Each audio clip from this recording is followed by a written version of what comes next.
My family worshipped my sister until her husband revealed the secret they all hid from me. My name is Eva Lane, and I grew up in Portland watching my older sister Marina glide through life as the family's Sunday. My parents, Judith and Peter, called her the responsible one. I was the dramatic one, the girl who, according to family legend, always needed attention.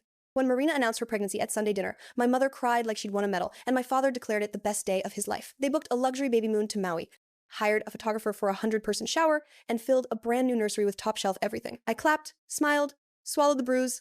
A month later, my husband Caleb and I brought a small box to dinner, a onesie that read "World's Best Grandparents." My mother sighed, tossed it on the table, and said, "Oh, great, another baby." My father muttered, "I should have waited until after Marina's due date." Marina smirked. "Maybe Eva's just pregnant for the gifts." Laughter like glass. Caleb stood. "So nothing for our child?" My mother snapped. "Don't make drama. Our house, our rules." We walked out. At dawn, my phone throbbed with missed calls. Urgent, so I went back. In the kitchen, everyone looked brittle. Marina's husband, Liam, had been cheating, they said. Savings gone, divorce filed. Then came the ask, could we help by taking some baby gear and covering expenses? I said I needed time. Family helps family, my father said. Family also celebrates family, I answered, and left. The harassment began: calls, pop-ins, weeping in grocery aisles. Dr. Patel, my OB, warned the stress was pushing my blood pressure up. With Caleb's help, I documented everything. Drive-bys, messages, my mother's scene at Caleb's office. Judge Everett read the log and granted a 6-month restraining order. Outside the courthouse, my mother hissed, "You'll regret this." I didn't. Then Liam knocked on our door, gaunt and shaking. He said he'd overheard Judith telling Marina why the favoritism must hold. I wasn't Peter's biological child.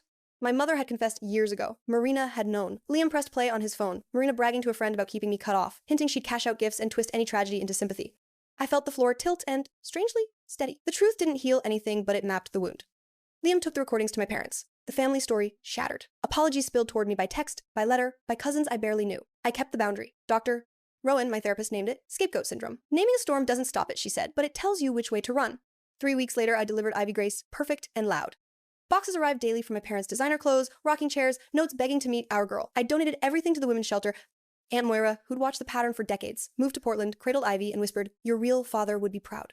Months passed. A letter from Marina came: therapy, remorse, no demands. I didn't write back. Forgiveness and access are not the same key.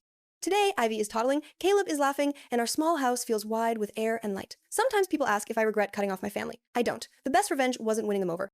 It was building a life where my child never has to audition for love.